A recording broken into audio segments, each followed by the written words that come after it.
I'm Dick Metz here at Surfing Heritage. Let's see, the date is November 16th, 2011, and we're interviewing George Stemple, who has been a longtime surfer in Long Beach and San Onofre and up and down the California coast. So I'm going to turn it over to George and have him tell from the beginning when he started surfing and where and all the history of his early years. Well, thank you.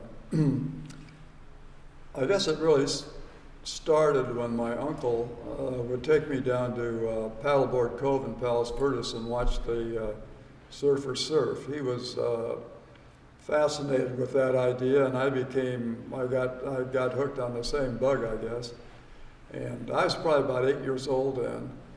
And then he could body surf a little bit, and we'd go down to around Cherry Street in Long Beach before the breakwater was up there and body surf, play around on the beach there, and it was always a positive thing for me. I liked every bit of it, the sun, the water, the whole thing.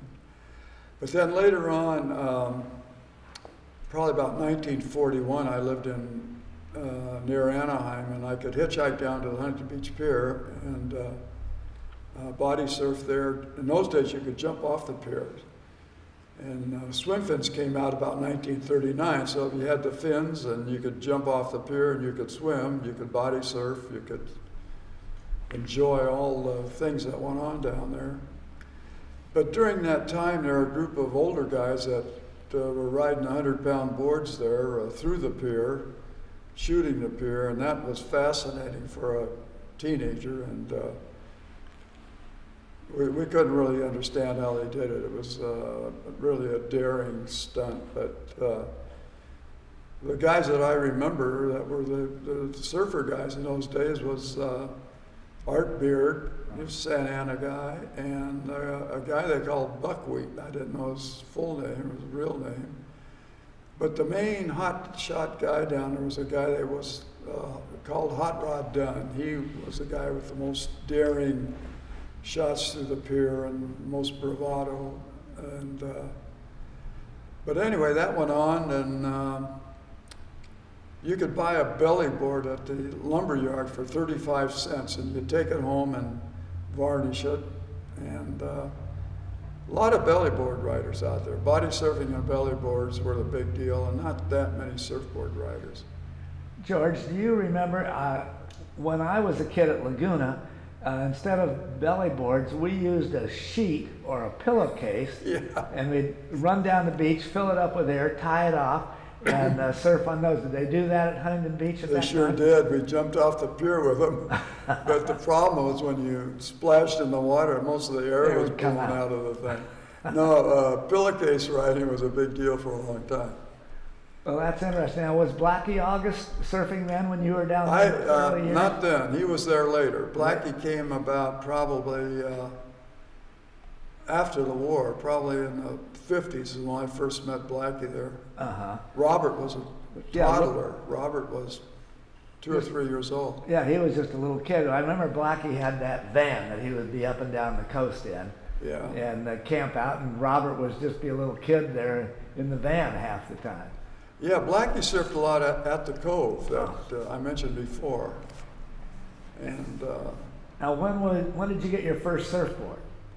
actually, the first surfboard I got in 1942. I was a sophomore at Anaheim High School, and in my woodshop class was a Japanese kid that I'd been all through school with. His name was Sugio Sato. And he built this really nice 9-foot paddleboard. Hollow. And hollow, regular paddleboard in plywood. Did a great job on it. And a lot of kids were actually building paddleboards, and I was interested in building one, so I was watching him and giving him a hand now and then. Well, when they took the Japanese into the internment camps, Sugio said, you know, if you want my board, you can have it. You'll pay the wood bill, which was, as I remember, $8. For the wood. So they took Sugio away, and I carried the paddleboard home. And my buddy Joe Denny and I, he was a couple years older than me, and he had his folks had a car he could use. And first place we ever took it was Seal Beach, paddled out, nice smooth waves about 2 feet high. I went out there and paddled into a wave and stood up and rode it up to the sand. Uh-huh. He picked it up and went out and would do that for, 2 or 3 hours and then go home. But that's actually where it started. Did that board have a fin on it? No, didn't have a fin. About how much did it weigh, do you think? I think it weighed about 40 pounds. 40 pounds. And did you surf at Tin Can Beach in those days, or was it mostly at the pier? No, we didn't. No, Tin Can Beach, it was all at the pier All at because the pier. the pier had the best waves and there was hardly anybody there, Sure. Well, During the war years, I don't think people remember, but there were 14 million men in the military, and everybody had 2 jobs, and the defense plants were working 24/7, and tires were rationed, gasoline was rationed, and there were no people at the beach. I mean, the beaches were vacant. well, you're absolutely right. As a kid in Laguna, because you and I are about the same age, we actually had barbed wire on the main beach in Laguna. Yeah. And in the early years, there was a Japanese submarine that lobbed a few shells along the California coast. And we had Coast Guard guys with rifles and bayonets patrolling the beach. And so you're right. Where I grew up, there was everything stopped as far as surfing from 41 until, 44. So there was about 3 or 4 years there that surfing came to a dead halt because you couldn't drive to San Onofre or any of the other beaches with gas rationing. So basically you hung out at Huntington was basically your main home beach, more or less. Well, it was easy. In those days, it was okay to hitchhike. Sure. Now if you're hitchhiking, it's probably some violation or something. But anyway, I lived walking distance to Highway 39, which went right down to Huntington. And, 1 or 2 cars that pick you up, and if you had a pair of fins and a towel under your arm, they figured you're pretty harmless. And I hitchhiked down there all during those years. Now, when did you first come further south or north? Did you go up to South Bay? When did you first come down to Doheny or San Onofre? Well, I went in the Navy in 1944, and before that it was body surfing and bellyboard riding at Huntington. Uh-huh. And I was gone 2 years. I left in January of 44, and I didn't come home until about September of 46. So then my life started over again. Sure. Well, my paddleboard was gone when I got home. Nobody knew what happened to it. And I started over again, going down to Huntington and body surfing. And I met Rocky Freeman and TJ, Tommy Johnson, down there. Uh-huh. And I started riding their surfboards, and then I bought a board from TJ. Now, what kind of a board was that? It was a build-up board. It was one of Lauren Harrison's build-up boards with the solid redwood rails and the hollow center. And the first time I went to San Onofre was late in 1946, and I went with TJ.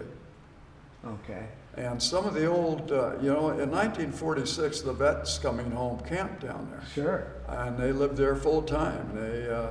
They lived there. And a few of those guys were still left. It was getting into autumn then, getting colder. But the guys were still there. They had their tents up and all that stuff. Uh-huh. Well, that was a more free time. You're right. Certainly people that came home from the service, they had money, and there was a lot more energy, and people, then your gas rationing was over, and you'd drive up and down the coast and explore, both north and south, at least we did. So when you bought that board, did you buy it from Rocky Freeman? Was the first one? No, I bought it from TJ. And how much did you pay for it then? Remember? Well, he had on the top of his truck, and he got in an accident, and his truck was tipped over, and it dinged one rail on it. And my dad and I repaired it, but I think I paid about $15 for it. So it was, well, see, I was just trying to get a feeling of prices in those days, because I bought my first new board from Velzy under the Manhattan Pier in, I think it was 49.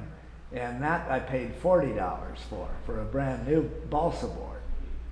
So, Well, I bought a Joe Quick board, which are pretty modern at the time. Balsa wood, pretty light, Matt Kivlin shape, and that was $55. I think that was about, I don't know, maybe 1952 or around there. well, there was such a change in board construction and materials right after the war because balsa wood was more available and fiberglass was invented by the Exactly. English in the Second World War. And so all of a sudden, by 46 and 7, you were making solid balsa boards, eliminate the redwood, or pretty much eliminating it. And, you know, it was a whole new shape, and the boards really advanced from the 30s into the mid 40s. Yeah. Well, this board, I glued up in the first year Orange Coast College was open. I think it was 1948. Uh-huh. So that was, of course, it was bigger, but that was sort of what guys were doing. And Rocky Freeman and I made two together. They're both about the same About the size. same. So where'd you get the balsa wood? Did you Oh, go- we went up to General Veneer and General bought that. Veneer. But after that, we made quite a few boards out of life rafts, you know, the surplus life rafts. You got that at San Pedro up there? Yeah. Yeah, that's where we went. Yeah, go up to San Pedro and take those things apart. And I think everybody, you know, you had these little, I call them tribes, La Jolla guys, Laguna Dana Point, Huntington Yeah. Beach guys, South Bay guys, and there was really, General Veneer was the place to go to balsa wood, and we would always take an ice pick and stick it in the ends of the wood to try and figure out which was the lighter wood. So you could pull out those planks and without taking the whole pile down. yeah. Where'd you get your fiberglass?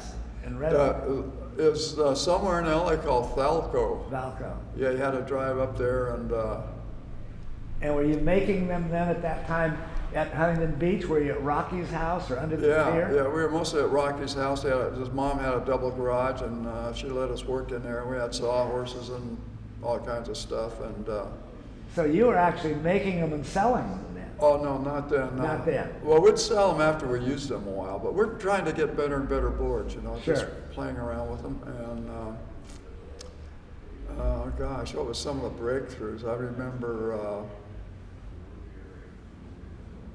I remember Matt Kivlin coming to San Onofre with one of his latest designs, which were, you know, cleaner and less wood and a lot better shape. And we immediately jumped on that idea and tried to copy what he was doing. Well, Matt was kind of the leading shaper at that time, I think. He was, you had the rails were better, the boards were thinner. Before they were pretty round and Yeah. didn't hold in the wave as well. That's exactly right. Well, when you started going to San Onofre, was that your, you still went to Huntington, but mostly at San Onofre, or was it mostly at Huntington? Just Well, yeah, we surfed mostly at, well, in those days, you're either working or going to school. school, yeah. You know, there was, you know, now people have a lot more free time. But when we could, we would go to San Onofre because the waves are really fun to ride down there. You know, Huntington, you had to deal with the pier and the waves were hard breaking. And but Huntington was a great place to surf. It had Well, it's consistent. That's Yeah, one thing but about every Huntington. day there's waves Every there. day there's waves there. It might blow out by noon, but at Yeah. least in the morning, Yeah. there's just always waves there. And San Onofre is more up and down, but San Onofre, in my mind, was more like it was a whole culture. it was a lifestyle. Yeah, you went down there and you cooked down there. Exactly. And you had your fire, you took your girlfriend, Yeah. you'd dance and play music at night, Right. and it was different than it was in Laguna or what I didn't go to Huntington and surf, I think, until, I don't know, the mid-50s. Well, I opened a liquor store, as you remember, Yeah. in Huntington, and I think that was 1955, and I think that's when I first started surfing in Huntington. But you'd just go in, you'd ride your waves, and then you'd go home or wherever. Exactly, that was it. You didn't live on the beach. Maybe some guys did, but I didn't then. But San Onofre was a total way of life, and if you didn't have a van or a car down there, you'd take a tent or you'd sleep in the cave. Yeah. And, you know, it was a place you wanted to spend time, and even if it was blown out or there was no surf, it was a fun place to go to. Oh yeah, it was great guys. You know, they'd been to Mexico, but we'd never been. And they talked about surfing in Mexico, and a couple of them had been to Tahiti, and a lot. They were all veterans, and they'd been all over the world. And Stories to tell, and yeah, they played music and drinking some cheap wine. Yeah, we all wanted to be Hawaiians. We all had ukuleles, and we tried to play Hawaiian music. And it was great. It was really a fun time in my life, anyway. Now you said you went to Hawaii the first trip in '52. Yeah, 1952. How did you fly over? Did you go on the Lurleen? No, I went on the Lurleen. Yeah, that's what I did too. Yeah, I took. There's a famous picture of Peanuts Larson, and he's standing beside a board that he had shaped. Uh-huh. Well, that very board I bought from another guy that Peanuts had made it for. And I took that board to Hawaii. It weighed 85 pounds. Well, I was going to say, that was a solid redwood and balsa board. Yeah. Like many of them in here, very similar. Well, Peanuts actually made my first board. Actually, he made it for himself and gave it to me later on. So, yeah, I know that shape. He didn't shape very many, but he was a great craftsman. He really was really good at that. Yeah, so you took that board on the Lurleen. Do you remember what it cost to go on the Lurleen at the time? Yeah, it was 275 round trip. Round trip. Right. Including all your food and everything. Food and everything, yeah, it was a big deal. And I had, I left San Pedro, all my friends came down, and we flew out the streamers, and then we got to Honolulu. The Royal Hawaiian Band was playing up in the balcony at the Loa Tower, and boat day in Hawaii is a big deal. When you were there, you guys were out diving for coins and all that stuff. Always diving for coins. Well, you could make a living just doing that. Yeah, you could, really. So where did you stay in Hawaii when you first went there? Well, when I first got over there, I stayed in the YMCA until I found an apartment up between Alawai Canal and Kalakaua Avenue on Ohua Street. And I got a job at the Moana Hotel as a desk clerk. And Dave Rockland was there, Tommy Zahn, the great surfer, was there, and Tommy Moore. Did you ever know Tommy Moore? I remember Tommy, Jerry and I see him in Hawaii when we'd go over there to Makaha. And that was it. I worked from 7 in the morning till 3 in the afternoon, or 3 in the afternoon until 10. So I had plenty of time to surf. Virtually all day to surf, and that's what we did. That's what we did all day long. And you leave your board right there at the hotel? Yeah, I left at the Waikiki Surf Club. Uh-huh. Yeah, I joined that, and it was right downstairs under the Waikiki Tavern. And I bought another board. I bought a lighter, better board over there from, I don't know if you ever knew Dave Moges, but his brother John was there. And he was coming back, and he had a pretty nice board. It was all balsa, and it was light. And had a good shape on it, and that was a board I rode all the time. It's a really good board. So what happened to the board you took over there? Did you leave that there? I sold it to somebody, and they made a hot curl board out of it. That's what happens to so many of those Pacific because it was thick. Yeah, real thick. You got a lot of meat on it. Yeah. And they were riding hot curl boards pretty consistently then. Hey, let me ask you, did you ever know Ed Whaley, Blackout Whaley? Blackout Whaley, knew him well. God, that guy was a best surfer and hot curl rider. That's what reminded me of him. He was. Good looking guy. I mean, he was the personification of the Hawaiian surfer, beach boy spirit, You're right. He was a great waterman, and I remember him so well because I was there with Al Peace, when he was married to Patty Peace, and Blackout Whaley ended up stealing her away from Al. Oh, he was boy. The ladies really liked that guy. He was like Errol Flynn. He looked just like him. Yeah, I've got a picture of him on the beach at Waikiki in, I think, 1952 or 3 in there somewhere. So ask George about how he got accepted by Robert Kaiser. Well, when did you get to know Rabbit? Was he on the beach there? He was there all the time from day one.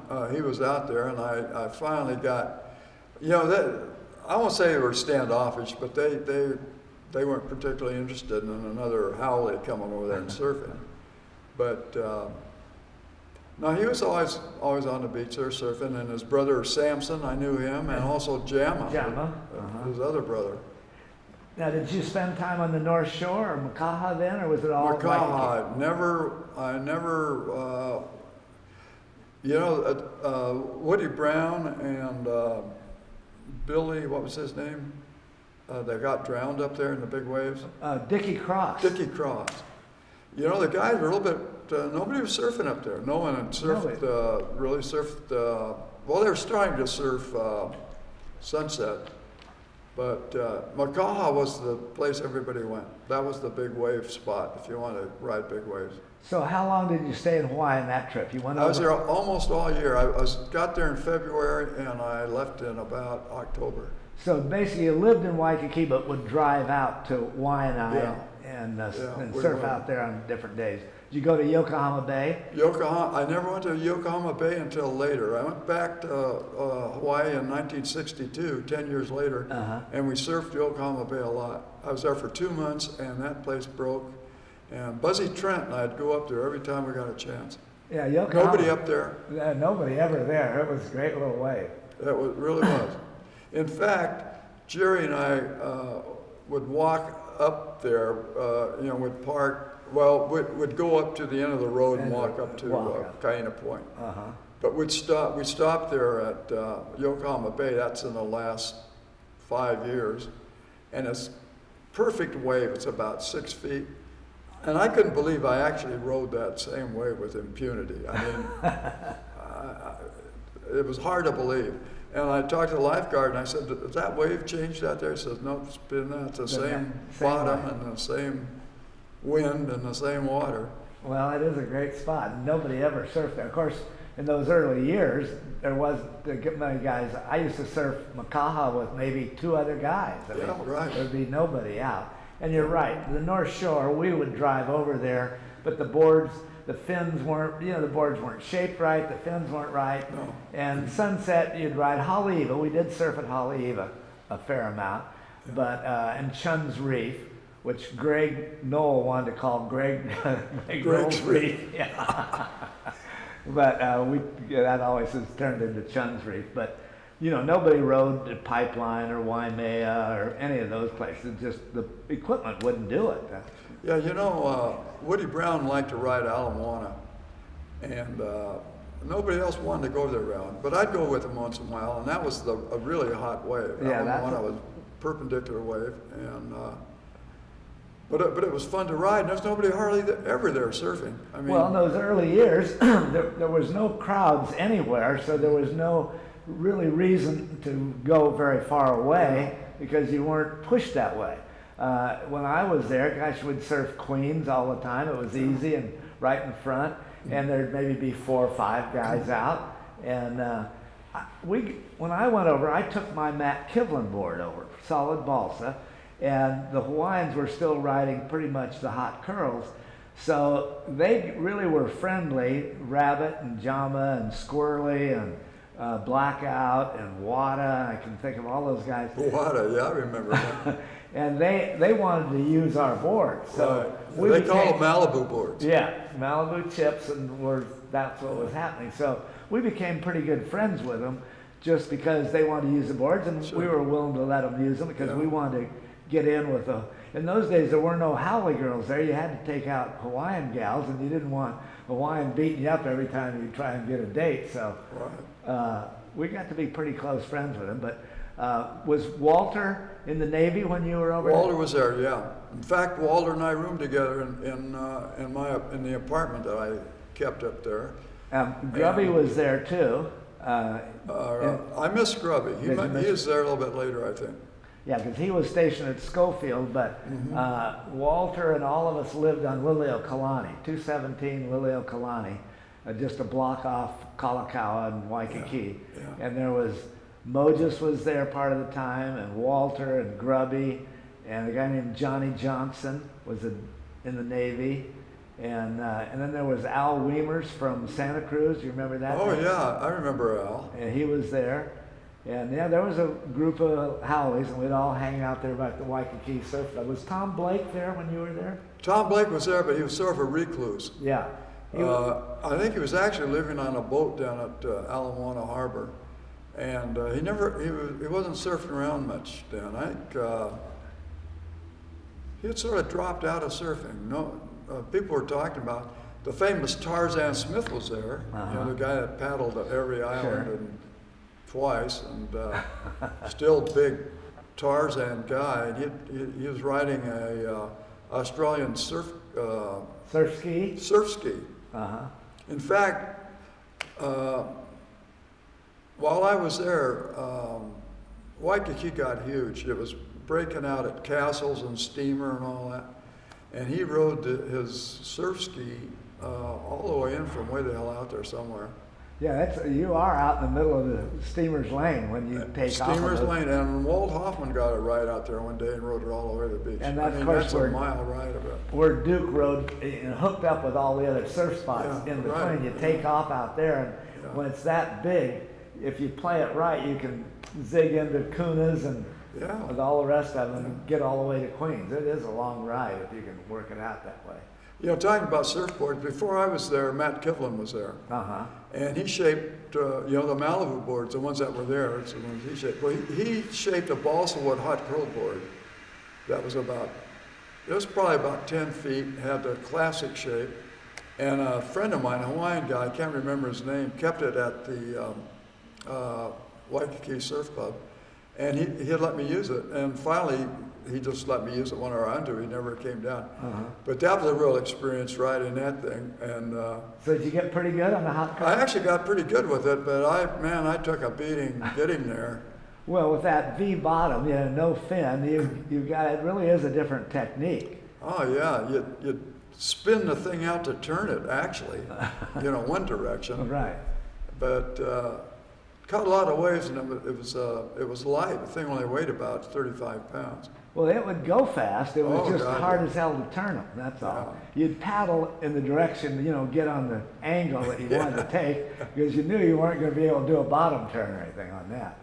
Well, you know, interestingly enough, I don't know if this is a cyclical deal or what, but right slide canoes was really good the year I was there. And I've been back there since it, but right slide canoes did not hollow out and become this really hot wave for about, you know, 60, 70 feet. But Blackout Whaley would go out there with his hot curl board and do a soul arch and drag his fingers through that. I mean, that was his standard thing that he did. And now, I mean, at least I've never seen that wave break there since then. And on a hot curl. You know, that. Well, he was a talented guy, no doubt about it. I wonder if he's still with us. I don't know. Somehow I don't think so, because every time I go to Hawaii, I never hear his name mentioned. When I talk to Rabbit, I should ask Rabbit when I see him. Well, yeah, I looked him up in Matt Warshaw's Encyclopedia of Surfing, which is pretty comprehensive, and I didn't find his name in it. Not in it. Yeah. So after a year, then you came back to the mainland. Yep. And when did you go to Hawaii again, the second trip? 10 years later. It was 10 years before you went back. Yeah. I hooked up with Buzzy Trent, and I was there in April and May of that year. And I surfed with Buzzy a lot, and we went to Yokohama Bay a lot. We surfed around Old Man's there and Kuna's Break there at the Waikiki. Yeah. And surfed Alamoana a little bit. And went up to Macau a couple of times, but Macau was never big. It was never, you know, 20 feet like it, or bigger like it can get. Can be. So that time, did you fly over or go in the boat? Yeah, I flew over. It was $75 round trip from Burbank, and it was Standard Airways, and they were old Constellations, and they would rattle. It made a lot of noise. Yeah, it took about 10 and a half hours to get there. Yeah, it was a long flight. They had to go from Oakland because it was closer. They didn't have the range to go from Los Angeles and go over. Yeah, that was a real rattle trap airplane, but it was affordable. It was cheap. Well, while I was there in 52, I paddled on Blackout Whaley's 4-man canoe team. And he was a heck of a canoe guy. But one day we got out there, and Waikiki's pretty big, And we got this wave, and he turned the canoe on the side, and we leaned back so the arm would come out of the water, and we just shot this right slide canoe thing like a torpedo. We were just flying down that thing. Well, I mean, if anybody was taken off in your way, they would have been dead. oh God, no! Well, there was hardly anybody out there, and but I'll tell you, I'll never forget that. That was really something, because usually canoes just go in with the surf, you know, and they were expensive, and they had people in them. They didn't want to get anybody hurt, but Well, Blackout was a great steersman, yeah, he was. and he could really get it into a wave. I remember that. Well, George, in your later years here, when you came back here, then you bought new boards from Hobie, and let's see, who else manufactured? Did Velzy? Did you ever have a Velzy? Yeah, I had a couple of Velzy boards. Had a bunch of Hobies. Had Gordy and I were making boards together, and I made a bunch of, not a bunch, 3 or 4 boards for myself with Gordy's template. Uh-huh. And Was that under the pier or when he had the shop? No, we were under the pier when I was When you were making helping them? him make boards in there, and And you went to Jack Haley. oh yeah, Jack Haley and I had his surf shop. That's Haley right. surfboards. Now, when did that start? Do you remember That the was year? in 1962, because he was the U.S. surf champion. I think he won that in 1960. Uh-huh. So that was That gave him the impetus to start there. making That surfboards. was, yeah, and a name behind it that was valid, and he was a great friend of mine. He was a neat guy. I had a lot of fun with him. Well, he was fun to be with. Yeah. Now, when did you become a fireman? 1952. I came back from Waikiki, and I got back, and about 2 days later they had the fireman exam, and I just made it and got signed up and took all the tests and everything, and I went to work for them in December of '52. Now, I remember you were working in the harbor. Were you always in the harbor? Oh no, I worked briefly on a fireboat, and but I spent a couple of years on one of the small boats. Uh-huh. So that fireman job was great for surfing. Did you have a day on and a day off? It was great. I'll tell you, I never hated to go to work. I loved every minute of it. I wish I could start all over again. Well, that was a great gig, and especially if you're a beach guy. What about the Keoki Surf Club? Did you guys want to talk about that? George knows more. I don't know much about the Keoki Surf Club. Do you know who was in that and when that started? Yeah, the Keoki Surf Club started about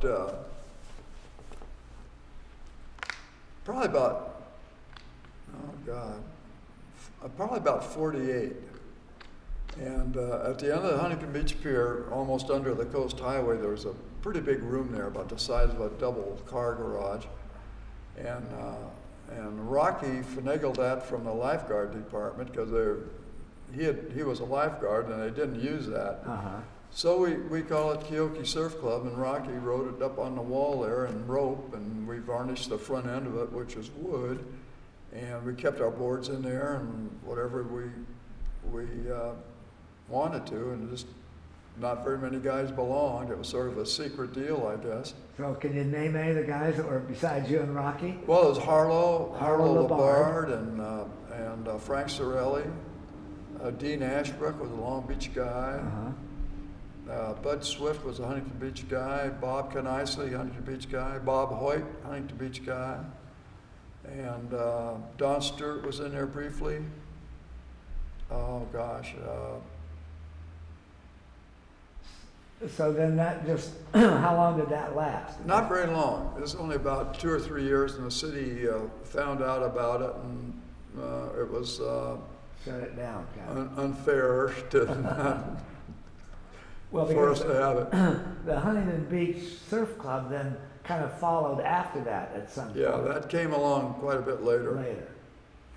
Well, that was a great time during those growth years, because surfing became so popular with the light boards coming out and the movies, and all that generated a lot of public awareness and more kids started surfing. And up until then, it was pretty much, we could go any place, anytime and never be crowded. But by the, the late 50s, early 60s, it was a whole nother ball game then. Yeah, 58 the foam came out and the boards got light and it became popular, and the way it went, it really took off.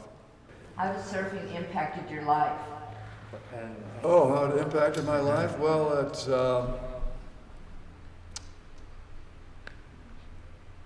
I really had a deep interest in surfboards and what made them work and how to make them and all that. And that was certainly a strong part of it. And another one was meeting a lot of wonderful people and getting into the thing and being part of the tribe. I think that's belonging to something that is, that big and that much fun. Well, George, it was great to have you here and get this history of your era and your time at Huntington Beach in particular. So I appreciate it. I want to thank you very much. Surfing Heritage Foundation, glad to have you on our tape, and we'll use it in historic ways down the future. So thanks again. Well, thank you. I'm flattered that you invited me down, and I really appreciate it.